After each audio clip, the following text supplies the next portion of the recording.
Ready to embrace the magical side of life, where anything is possible and the infinite is accessible to all? Let's have a conscious conversation about what's going on in the world, in your life, and your relationship from the expanded perspective of your soul. The path to awareness begins and ends in the heart. So let's take it there, one step at a time, and learn to cultivate magic in your life every single day. In each episode, we share a collective space in which we discover the unique facets of our own magic and embody our superhuman qualities by humbly exploring how it's super simply to be human. Hosts Kai and Dell co-create a magical experience to remind you that you are magical as fuck. Now, be unleashed. This is our daily magic.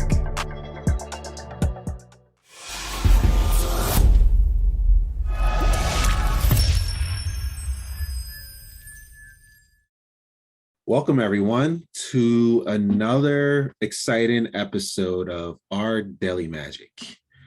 What our podcast is about is having magical conversations like the one we're going to have today, with the intent of showcasing someone's magic for us all to see. Our podcast belief, and my wife and I embody belief with this, is we truly believe that each and every one of us have our own unique magic that is waiting to be expressed and cultivated. And conversations like this, like the one that we're going to have today, is going to help you to find ways to cultivate your magic a little bit more. I'm really, really excited for this conversation because this is a brother. I came across him, and I mentioned in previous podcasts before of this group that I'm a part of called the Absolute Everything Pass with Kyle C's. And this guy here is a universal shaman, I would say.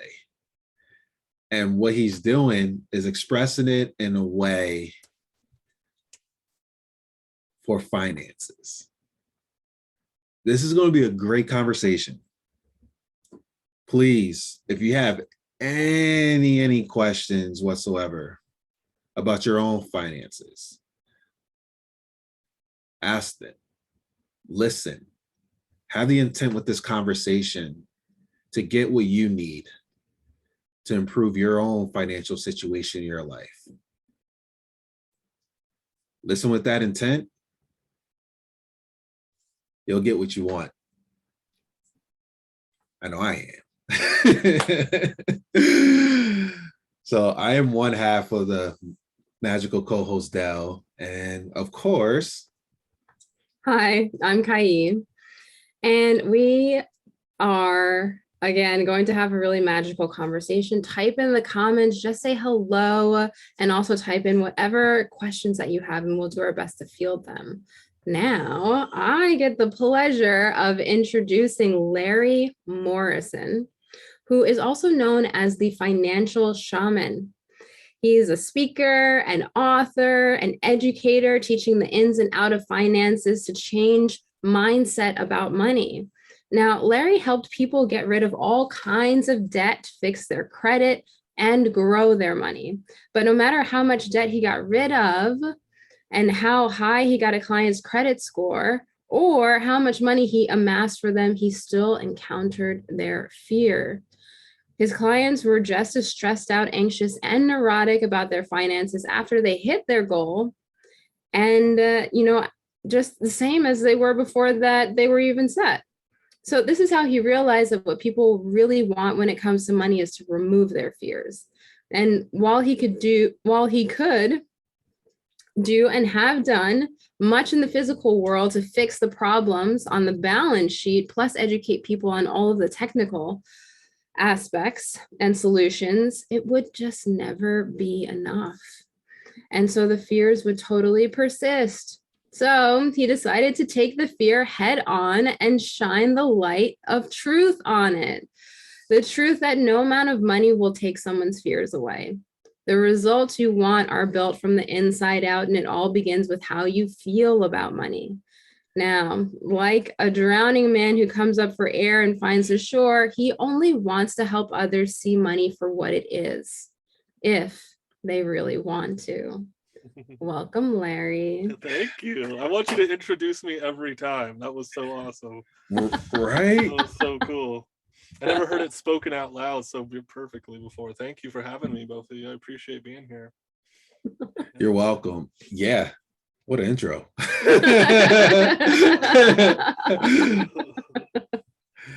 So something already sparked my interest to talk about. But now I'm like, should we allow him to share the journey first before I ask the question? Or should I ask the question and it might lead to the journey? Whatever's on the tip of your tongue. Yeah. Okay. See, Larry agrees. Okay, there we go. What is the truth about money? And how did you discover that truth about money? Okay, that's an interesting question, loaded question. So, well, first thing we need to understand is that the truth is fluid, right? It evolves constantly. And so we have to be always questioning our own belief systems around it and anything else, whether that be relationships or love or politics or leadership or whatever. Evolution is the way this reality works. And if you're not constantly evolving, then you're stagnant. And that's one thing that we need to be very, very aware of and careful for, right? So what I noticed, a lot of the things I read and a lot of things I learned as a child around money were all super outdated. And, things like you have to work hard for money, extremely outdated. But nobody wants to question them because we're worried about questioning our parents who gave us those beliefs, right? We won't get their approval if we don't work hard for money, right? So I had to take this head on because no matter how much money I made, I made tons of money in the finance industry. I helped people make tons of money. I lost tons of money. I've been homeless twice, like all these ups and downs, but the internal never changed. It never evolved, never updated. I mean, it did, but not in how I perceived money. So I really had to take on like, okay, what are the major beliefs about this that everybody just calls the truth and that have not been questioned or updated or investigated or evolved in a very long time. So that's how I kind of came to where I am now. Thank you. Thank you. And you definitely said something there, just how we have those beliefs with money, especially as a kid. It reminded me for myself, it was money doesn't grow on trees. Oh yeah, classic, yeah. And the one that you said as well. And I totally agree with that. Money is hard. You gotta work hard to make money.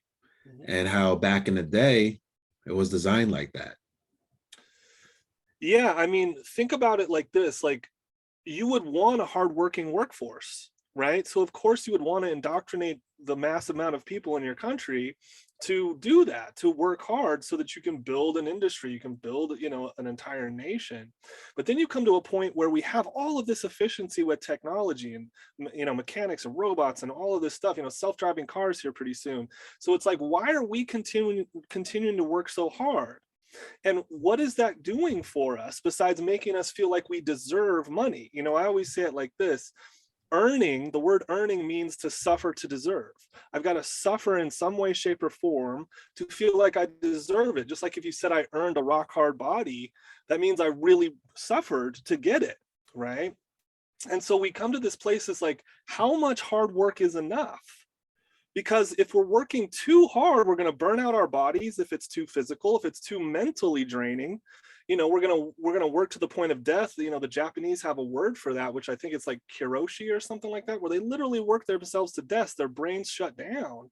And then of course, if we're emotionally putting ourselves out there like a social worker, we're gonna become jaded. So it's like, how much is too much, to where we're not enjoying the fruits of our labor? We're just doing the hard work just because that's what we were taught. You know what I mean? So there's definitely a line that all of us have to figure that out, is why am I working so hard instead of doing what I love that doesn't feel like work at all? Mm. Good question. I have a good question for you for a segue. Okay. How did you discover your line to make that shift? Oh, I'm still discovering it, to be fair. Because I've had this, born and bred. I started working at 11. I grew up poor. We were working from the get-go, from the jump, right? So I've still had to work hard on this to this day. I use that kind of probably. I've been challenged to update this thinking myself all of the time, because I'm at this point where I don't have to work very hard at all. It feels like I'm not working at all because I love it. And it just, money just comes. So then it started with like, well, it started with my rock bottom. I was homeless. And what I realized from that rock bottom is that I felt like I didn't deserve what I was making. And so I was, making less and less and working harder and harder to try to balance that line. And then it hit me like, I'm doing so much that I'm becoming better at what I do. And because I'm coming better at it, it's easy. And so if it's easy, I don't deserve money for it. And so it really had to slap me in the face of like, who's the one judging how hard something needs to be for me to deserve, right? And when you have an internal judge running subconsciously that says, if it's easy, I shouldn't make money at it, then you see a lot of people like I was that are doing so much, but have nothing to show for it. Right. And so all that line is already drawn subconsciously. It's about finding it and saying, is this true for me right now? Is this aligned with my heart? What does my heart think I should charge? Things like that. I love it. And hey, Peter, he said, how true. Peter in our audience, who's one of our magical beings here. Thank you, Peter, for showing up. He just said how true. And yeah. Yeah, I'm curious because you brought up a really loaded word, and that word was deserve. And it makes me wonder, like in the realm of the work that you do, I totally get that word, that can dictate a lot, that can influence a lot, especially in the language that people use and the conversations that we have. Absolutely. But like, what does that actually mean in the realm of money, though? Well, great question. So what in everything obviously I speak is my opinion, right? So what I believe is that, first of all, our deserving or non-deserving story is the number one block to money and wealth. Because here's the thing, like you said in your beautiful intro, like I've worked with people's money for a very long time, over a decade. And what I notice is I could teach the nuts and bolts, the mechanics of how to make money until I'm blue in the face. But if somebody believes they don't deserve it, they'll find ways to sabotage it, push it away, and just not have it come to them, right? So non-deserving is the big one. In my opinion, what deserving means, most people believe it's how they think God judges them, right? So if to say like, I don't deserve your love means God judges me and puts me down and has like this bar of where I'm at. And so therefore I don't deserve it, right? We basically assume we know what source, God, universe thinks of us. And that's where it comes from. Even though it's not true, of course, because source, wants us and thinks we deserves everything. Otherwise we wouldn't exist. But that's what I fully believe is we assume we know the perception that source has of us and says, well, if I'm not getting that raise, I must not deserve it. If that, true love isn't coming to me, I must not deserve it. So God very highly of me. Does that make sense? Mm-hmm. Yeah. Got it. So the work that you do, Hmm. you're talking about this, concept of deserving and really diving into things like beliefs, and what it is that we've picked up from our childhood. I'd love to understand a bit more about, what are the tools that are in your toolbox, that you bring to the table. You have this really big word, shaman, in your title. And it's like, well, you could be a financial practitioner, you could be anything, but you're a financial shaman. Just love to hear a bit about your background and how you got there. Yeah, I thought about in the beginning saying financial philosopher, right? But shaman fits so much more in alignment, because what I do is we will find these beliefs. Now there's major beliefs like the ones we've touched on. I don't deserve money, scarcity is real, and all that kind of stuff. Might have to work hard for money. Those are the major pillars that a lot of us have, but then there's ones that are unique to you that your parents taught you. Like, we talked about money doesn't grow on trees, or my mom used to say, one step forward and two steps back when it comes to money, right? Like, oh, you get ahead and then you get the other shoe to drop, right? So you have all these unique beliefs that are yours. So what I do is basically I put them on shaky ground. We highlight them and start to investigate if they're true, and then investigate where they anchored into your psyche. And we go in and we do the inner child work of talking to that inner child who picked up and absorbed these beliefs from their life experience or their parents. And we work through kind of aligning them back to the truth from the inner child's point of view, and saying, this is what the child always has something for you, some kind of gift for you, some kind of truth that you need to understand. But if you don't go in and talk to that child and understand where it came from and what it's trying to teach you and how it's limiting you, then we can't move beyond it. If you could say, 1,000 times a day, I don't have to work hard for money as an affirmation, but if it's already in your subconscious and it's already anchored in there, we have to go in there and unroot all of that. And then we can rewrite the programming, we can rewrite the beliefs. Does that make sense? So that's kind of what I do. Nice. Yeah. And we got a comment and also a question for you, Larry. Please. So Elizonda, hey Elizonda, she said, I was told not feeling safe growing up affects money flowing, streaming easily and effortlessly to me. How do I release those limited beliefs? Good question. So first of all, we got to understand how the beliefs kind of layer. I already touched on this a little bit, but let's go into it a little bit deeper because of this question, which is, so you have a belief, right? Which means it's a thought that's been thought so much it's been put into your subconscious mind, right? So now your subconscious mind thinks it's a truth. Remember, a belief, even though it may or may not be true, the subconscious is going to treat it as true, and it's going to do things to make you right about that belief. So again, if we go back to you have to work hard for money is a belief, your subconscious is going to try to make that true by pushing away all the opportunities for money to come easy and making it come one way, hard work, right? So knowing that, we also have to look at all the evidence you picked up along the way where someone would basically argue with me. I'm like, you don't have to work hard. No, my parents taught me this. And then I've seen it here, here, here, and here, and here. And I have to go all the way back and say, it's because you believed that the universe or the mere reality reflected it back to you. It's always going to reflect back what you believe.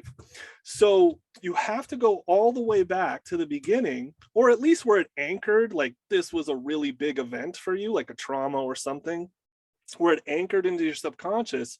And you have to work with that past self, with that past truth, and then unroot it and let it go from there. And maybe one of these days, if I'm on, we'll do an example with one of you guys of how to do this. But for now, it just takes a lot of inquiry and knowing that just because you believe it, it may not be true. right? I love Byron Katie's The Work. It's my favorite way to investigate belief systems. So I would start there. And then if it gets really tough and like gritty and like you feel like a war inside your head, like, no, I do have to work hard. And you're like, wait, do I? And you're going back and forth. Then a really good deep meditation where you go and talk to that inner child is what I would recommend. And just know that a lot of these limiting beliefs are based on the understanding that this is a hostile universe, which it is not. And so if you come through the lens of, what if this is a completely unconditionally loving and supportive universe, and this was meant to happen at this moment to go in and undo this now? Then you kind of come with the understanding that you're not the only one who wants to get rid of this. Your heart wants to get rid of this, source wants to get rid of this. And so you come with like, it's not me versus myself. It's me learning something I didn't know. So it's me evolving today. Does that make sense? Yeah, totally. Cool. Yeah. And she said, I honestly believe I don't have to work for money. Cool. Awesome. Then I would highly define what you believe work is, right? Mm-hmm. Like the definition of work, is it doing something you don't like? Then yeah, you definitely you never have to do anything you don't want to do, period. If you think you have to do something you don't want to do at all, now of course there are things we can't delegate, like exercising our body, right? We have to do that. I get that. But most of the time, yeah, right. Most of the time, if we're doing things we don't want to do, it's because we've been brainwashed in believing that we have to. Right? And we are more worried about the guilt that's going to come from not making people happy or not getting approval. But that's all brainwashing. So if you are defining work as something I love to do, then like, why don't we just do that? Right? You don't have to work hard. You don't have to work at all if you define work as something you don't want. But you will have to serve yourself or society in some way. Because you want to, not because you have to do it for money, because that's what we're here for. We're here to evolve while helping each other, right? And of course, if you're helping only yourself, which is rare, but it happens, then that's still helping society because you are a part of it. You're still serving God because you're serving yourself. You can't escape that. But when you really tap into your heart, you're always going to want to help people or help yourself or a combination thereof.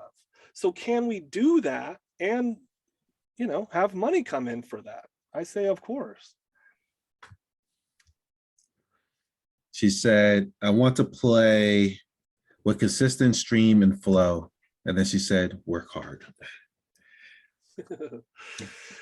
I think play is underrated.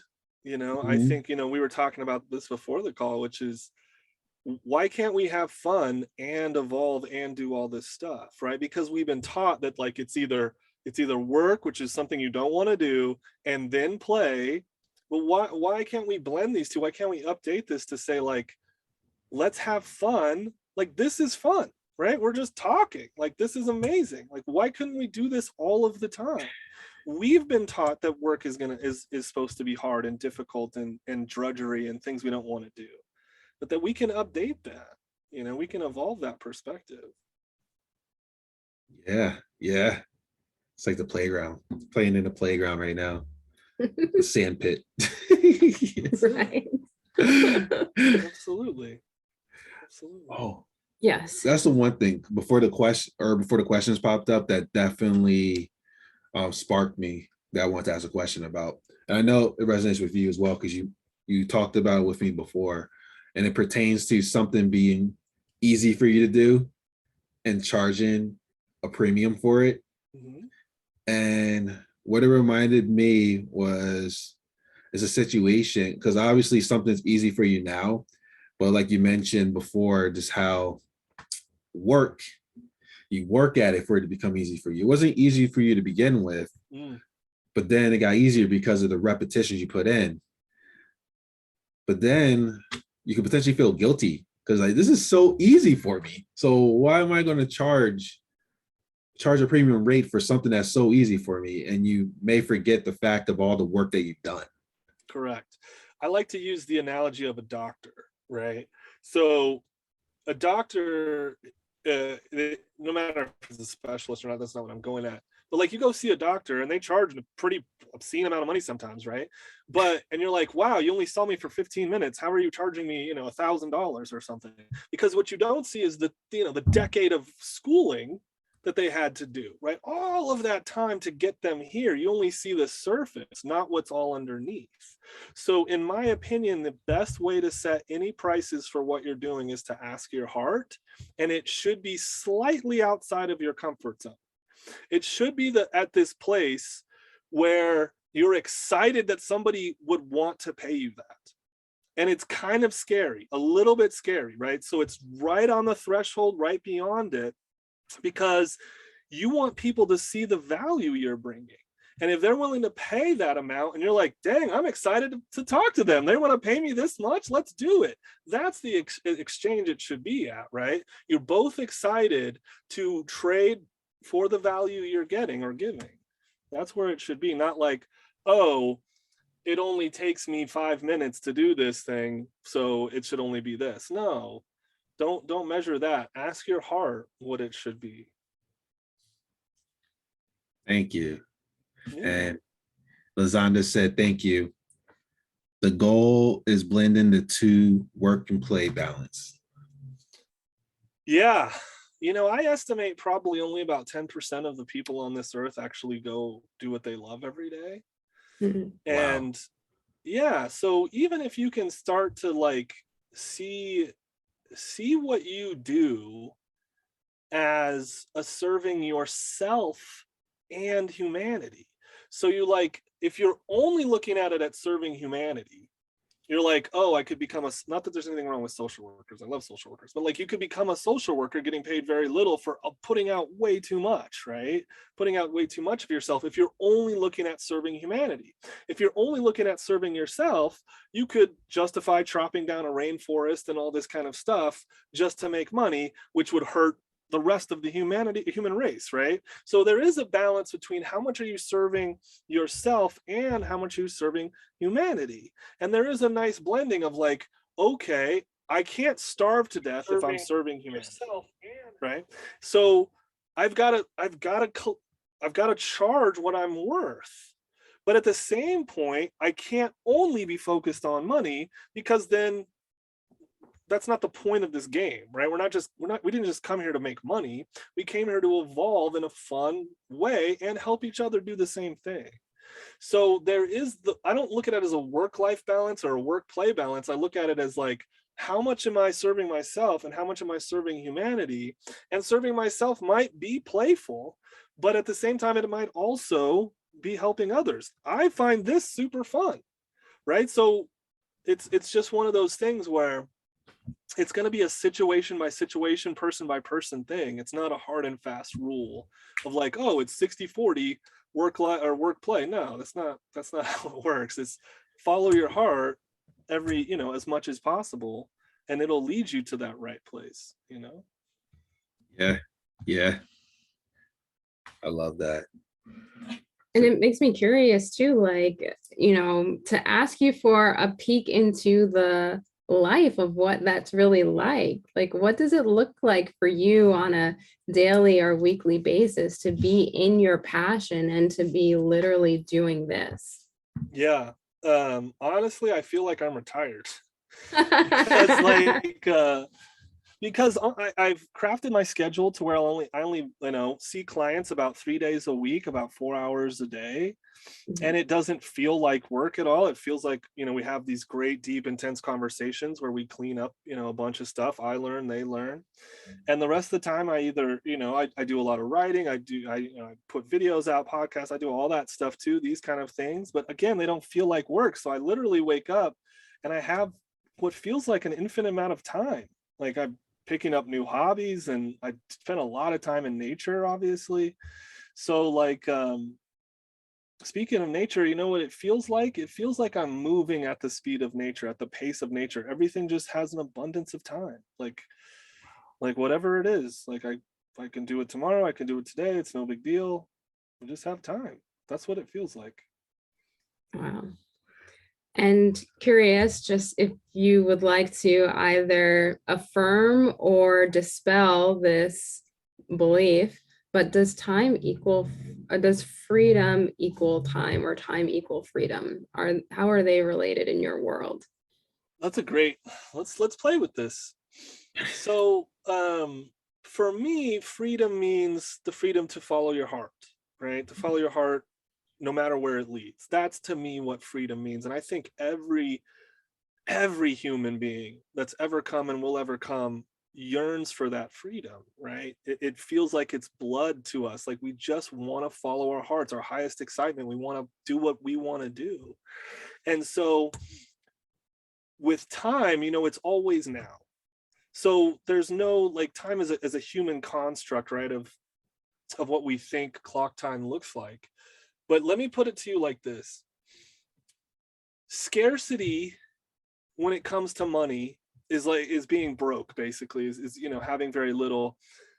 But abundance when it comes to money is wealth, right? We always have enough, and we always we can do whatever we want, right? When it comes to time, abundance of time would be patience. We just have plenty of it. There's no rush in anything. And of course, scarcity of time would be urgency, where we got to get everything done. We got to get this never ending. I got to get this. I got to go here. I just don't have enough time. So when it comes to freedom, can we follow our hearts no matter where it leads at every moment? And if we start to do that, the more and more we do that, the more and more you get in this rhythm with time, where it's like, I don't need to be urgent. If you have these big dreams, these big plans, if you've seen multiple steps ahead, it's going to come whenever it comes. And all we're focused on is the one today in front of us. What excites me today? What's happening today? Knowing that you're not the only one that wants all those things. Source wants all that too, right? So to me, like, I just look at, can I follow my heart and my highest excitement today in this moment? What does my heart want to do right now? And then that feels like an abundance of time if I'm not looking at, I need to get it done. Does that make sense? Totally. Yeah. Yeah. I love how you phrased that, because, one could think that the opposite of, urgency is the having of the bunch of time. Oh. Right. Yeah. But the way that you put it was that it was to have the perception of it, and to express that as patience. So I love the way that dynamic got to kind of, spin in on itself and, really get to the truth of what it is. Yeah, because here's the thing, gang, we're eternal beings. So what's the rush exactly? Like, where are we trying to get to? Where do we think that we're going to get to that's going to be happier or better than this now? Here. It's a good marketing tactic. It is. It's a very good marketing. Fear of missing out is a very good marketing tactic. Happiness is outside of you. Happiness is this experience. Happiness is available until you get this high-paying job, or buy this Ferrari and then you'll feel happy. Yeah, of course. Yeah. And obviously you feel it for a little bit, but then what happens? Because you're going to keep moving the goal. Because if you were content now, you wouldn't need any of that. So you don't know that you think that contentment or fulfillment is going to come from this stuff, but you're just going to keep moving the goal. I did it too. It happens. It's part of the ego's game. Got it. I got a question now, a curious question about this, because there's a place where I'm at right now, and I hear where you're coming from with the egoic goals. So like the money and stuff, and this is what's gonna bring me happiness and bring me joy and stuff like that. And then what about on the other side of spiritual, like the contentment, okay, in the now, being happiness now and cultivating that. But then with these goals that like, okay, yeah, I feel it'd be really cool to have this house or to make $1 million and stuff like that. I know I feel good. I feel good now, but it's like using that egoic part of us with those goals in a way. So let's say, like, for example, the money, the house and things like that. As I'm saying this now, is like just expanded more. It's like, how can I serve humanity so that way I can be able to get this house that I want? This is awesome. This is really good. This is really good stuff. So let's play with it. I mean, I don't pretend to know the answer for you, but like, I can tell you what I know for me. Yeah. And the first thing, the problem with goals is the main goal is the time frame we put on them. Okay. When we attach a time frame, we now have created an expectation. So when we don't hit that expectation, we blame ourselves, we blame the goal, we blame what we want, we blame wanting itself, we blame God for not giving it to us. Now we either shrink and say, oh, I need to make a smaller goal, all because of the time frame, all because we were arrogant enough to think that we knew when source should bring something. Right? So with goals, let go of the time frame and just make it an intention. Like, this is the direction I want to go in, and let go of the time frame. Okay, it'll make your life so much more easier that way. The second thing that I noticed is that when we want to create something in our lives, we run across a paradox. And what a paradox is a doorway that requires us to raise our consciousness level. And here's the paradox that happens when we want to create something. There's multiple ones, but this is the main one. The main one is nothing needs to change, but everything is always changing all of the time, right? So nothing needs to change. What that means is nothing needs to change for me to be happy. I'm happy now. I'll be happy if it comes. If it doesn't come, I don't care. I'm happy, right? Being grounded and centered in who you are now, knowing that everything is happening perfectly. You're right where you're supposed to be. Unconditional happiness. That's what's important, right? Because if you say, once I get this, then I'll be happy, now you've tied your happiness to this thing and put all your power to it. So you have to be unconditionally happy. I don't care if it comes. I prefer that it does. I would like it to happen, but I don't care. I'm with source. We're co-creating whatever it thinks is right in this moment is right. And the other thing is, so that's one side of it. The other side of the paradox is everything is always changing, which means we're constantly evolving, which means we can aim our evolution. Nothing needs to change for me to be happy, but since I know I'm going to be evolving, I'm going to evolve in this direction where my heart is telling me toward this house or this money or this whatever. I don't ever say make money a goal. Like, what do you want the money to buy? So if you're saying you want this house, awesome. And you just hit the nail on the head. I'm going to evolve toward this house. What is the house, or what is the money, or what does source want of me to become this thing that would match this house? So if you want a $10 million mansion, so you have to ask, what does the $10 million want of me in the trade, in the exchange? Oh, you want me to become my highest self. You want me to serve humanity on a bigger level. Cool. Now I know that. Now I can head that direction instead of heading toward the money. Does that make sense? Oh my God. And whoever's watching and listening, I'm sure you're feeling the same that I'm feeling right now. That was a gem. Never heard it explained that way before as it pertains to bringing in abundance into your life and more financial abundance. So a lot of stuff taught out there of visualizing the money, what you're going to do with it, and let it go to the universe. But like the way that you explained it, it's like, okay, this is what I want, but it's like a even exchange, like a negotiation table at the universal table. What do you need from me to bring this in?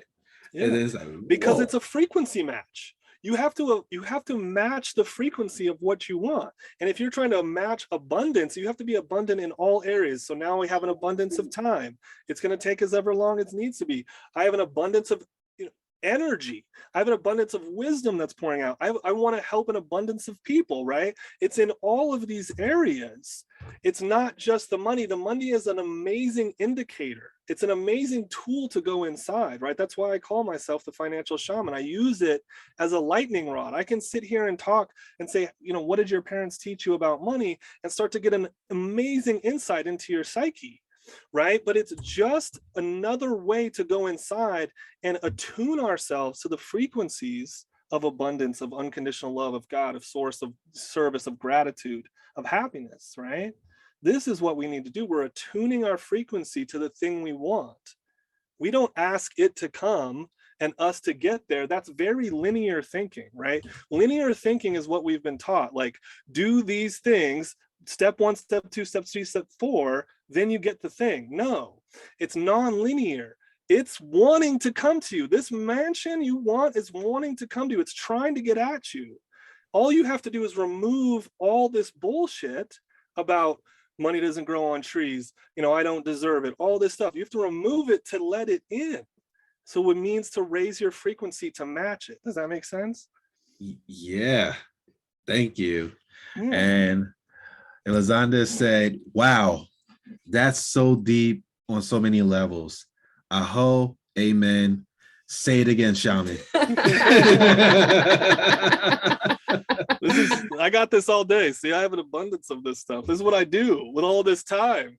Like I sit around and think this shit up, right? I just tap into it. So what else you got? What else you want to talk about? Yeah. Let's talk about what we were talking about before. And let's bring this in, especially because our community is with a lot of spiritual workers out there. And we were talking a little bit about the spiritual workers' relationship as it pertains to money for the work that they do. Yeah. So where to begin? So most people in the spiritual community have been taught, one plate, one fork, one knife, like minimalism, basically. That we all need to be like Christ or Buddha and have no possessions to get to enlightenment. I call bullshit, straight up and down. Because here's the thing.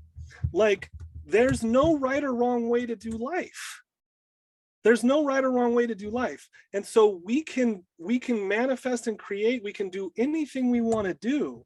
But to say I have to do it this way, which is to keep myself small and scarce, is anything that talks about limitation or limiting yourself, we have to investigate it. It's that right there is all ego. I have to stay small. Think of it like this. Let's say you're a spiritual worker and maybe you read auras or something like that, and people get great tons of benefit from it, but you're starving to death and now you have to take a side job. So now people are restricted in getting your gift because you're afraid to charge money for it, or you're not charging enough for it. Now the world is less, let's just say that they're getting less because you think less of your gift.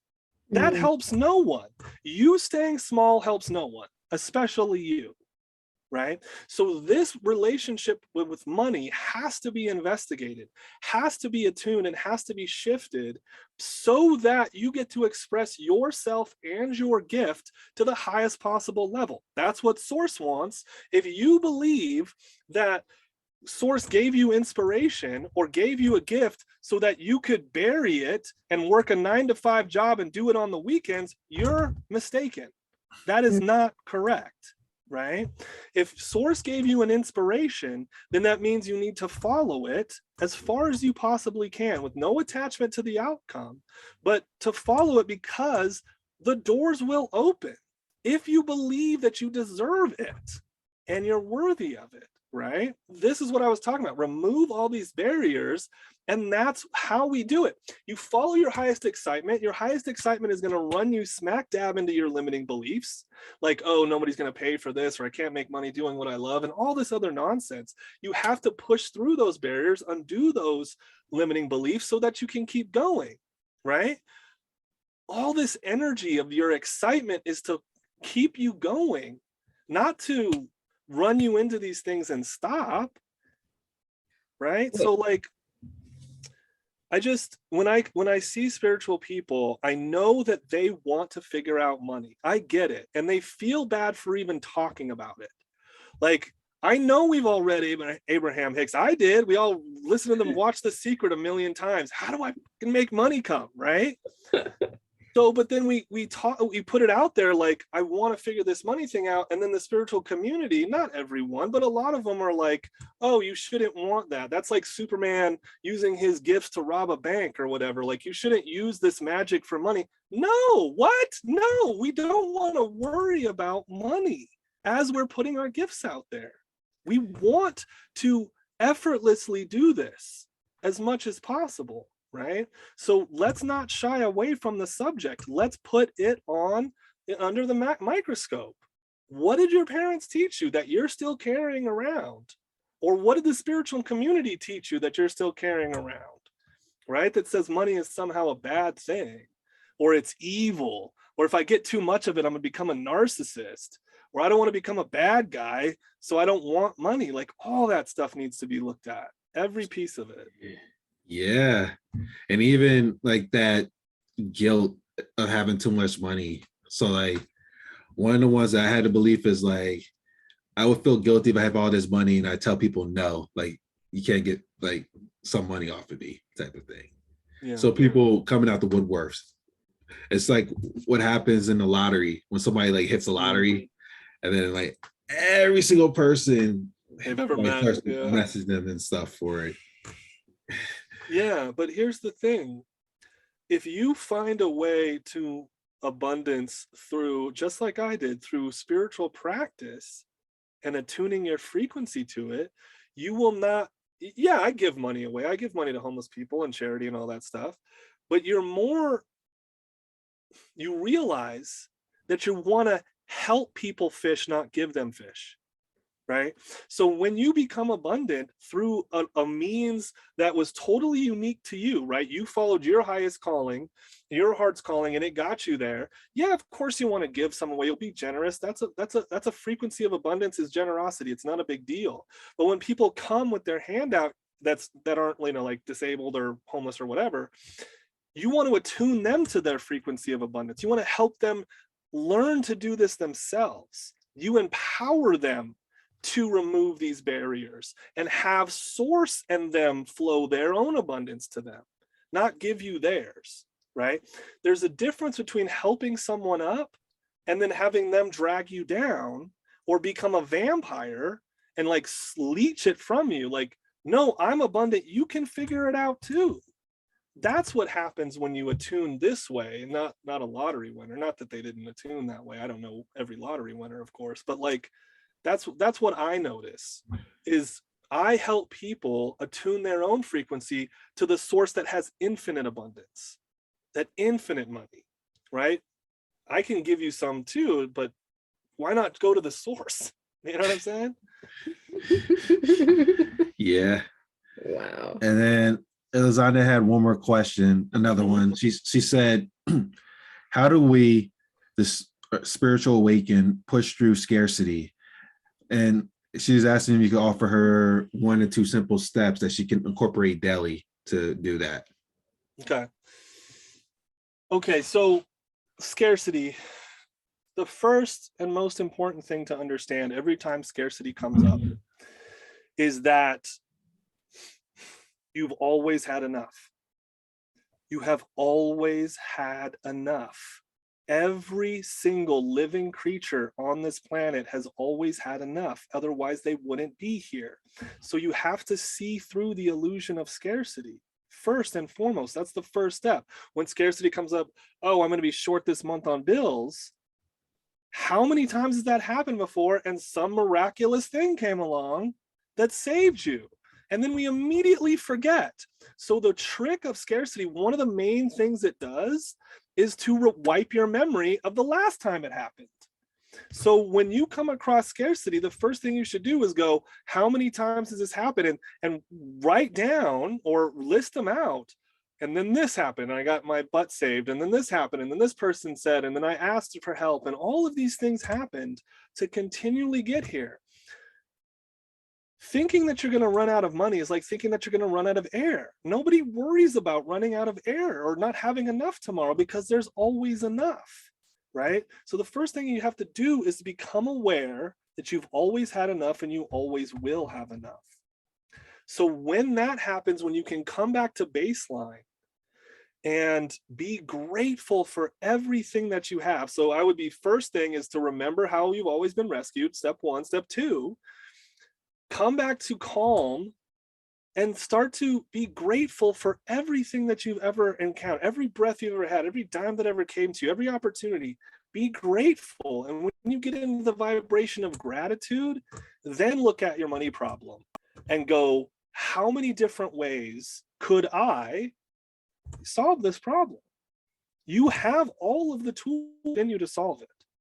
And in fact, there's probably a reason it's showing up so that you do solve it.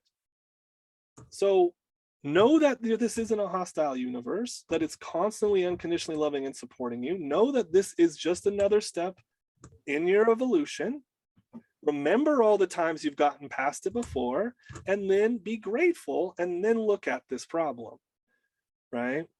So this again is like, as Abraham would say, we're attuning our high-flying disc, right? We're attuning to the energy of abundance and then looking at it.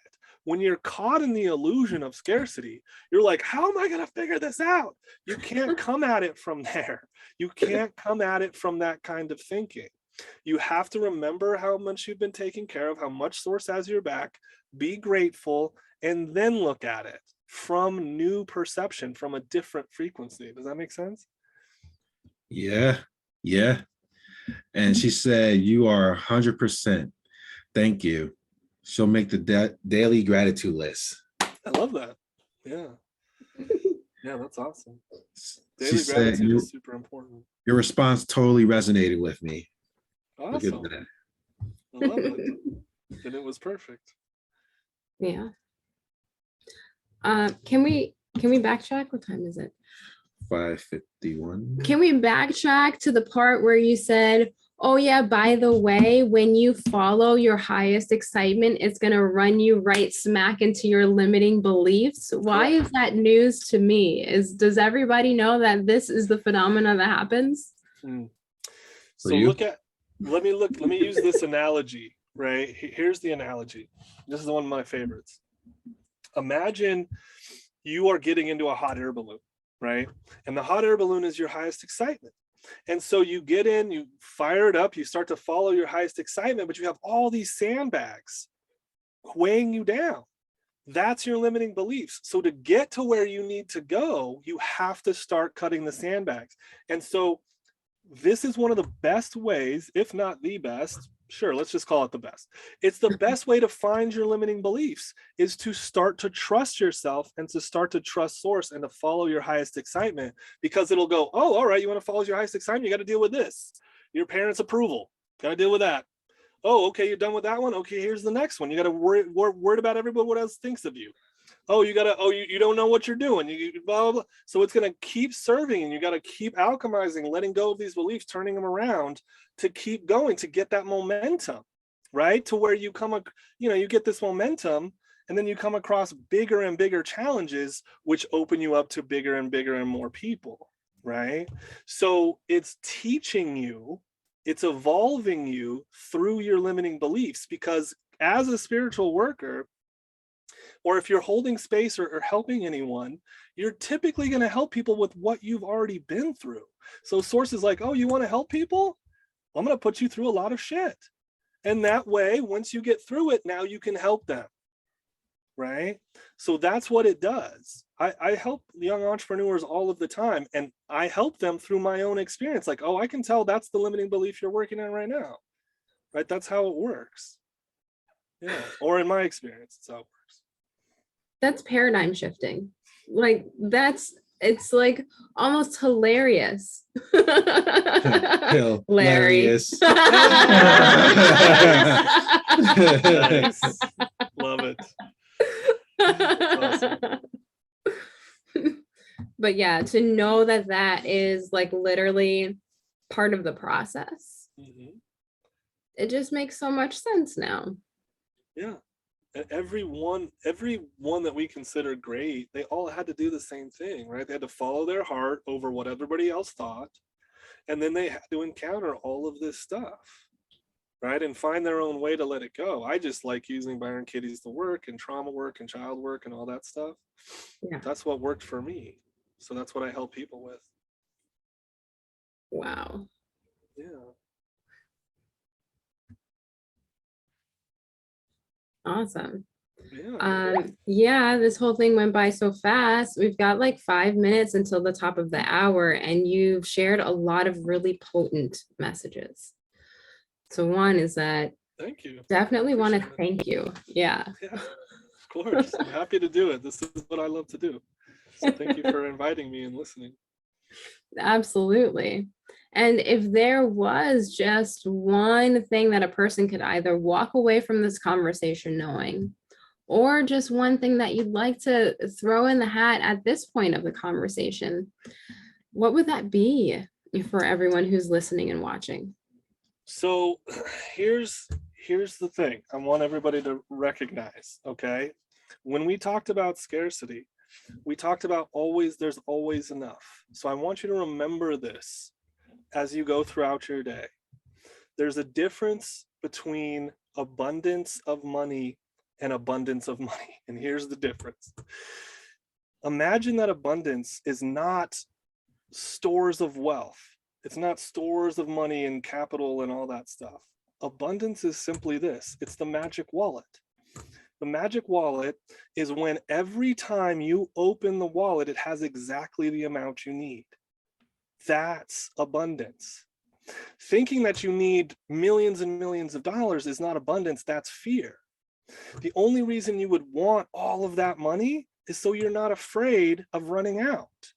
But if you knew that source always had your back and you had a magic wallet that had exactly how much you needed, which you always do, you always have enough. You will always have enough. So move forward from there, not thinking that, oh, once I vibrate into abundance, I'm going to win the lottery. No, once you vibrate into abundance, you remember every day that there's always enough. And you move from that place like, oh, what do I want to do today? I don't know, but I know I'll have enough. So let's do it. Right? That's cool. Yeah. Alexander said, thank you. This was super awesome. And then Peter also said, this was great. Awesome. Happy to help, guys. That's great. So quick plug, come to financialshaman.com and you'll see all my writing and my podcasts and all that stuff. And if you want to reach out and say hi, I'm there. Yeah.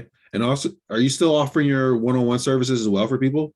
Yeah, there's a wait list right now, but yeah, just book it through my just book it through my website, and I do have, yeah. And then I'm gonna start, because there's so many people who want, I'm gonna start group work too, so I'll have a cheaper price and we'll do some group sessions and stuff. So it's starting next year. Yeah, so it's in the works, and it's funny how next year is actually 1 month away. I know, right? But it's cool. It's cool for everyone who's going to come across this conversation that we had today, Yes. Especially, I'm pretty sure around these times with the holiday and next year, we always think about our finances. So Absolutely. having a conversation like the one we had and integrating the tools for yourself can definitely help to shift your beliefs as it pertains to money, and also that deserving. Mm-hmm. I love what you mentioned, how we're not the only one who can feel that we deserve it. Yeah. So, wow. Yeah, that's an interesting one too, right? Like, we always think it's like us versus the world, when in fact, like, source wants you to have everything that you want. You just got to get through all this stuff to get there, right? Or to attract it. Yeah. I just want to make sure I got the website correct, because somebody just asked for it. It's www.financialshaman.com, you said? Correct. Okay. Awesome. Yeah. Websites out there. And we'll have it available for those who's going to listen to this on our YouTube or in our audio on Apple and Spotify. Yeah. We'll have the link and contact information for Larry in there as well. And thank you all. This was very magical and very enlightening conversation. And it wouldn't have been the same if neither of us been here, but we all meant to be here for this. Absolutely. Thank you guys for having me. I can't wait to come back and hang out with you again. This was fun. Oh Please yeah. do. Oh yeah. Please do. Please come back. Yes. See you guys later then. Yeah. Have a great evening. Same to you. Yep. And for our audience, stay magical. I love it. See ya.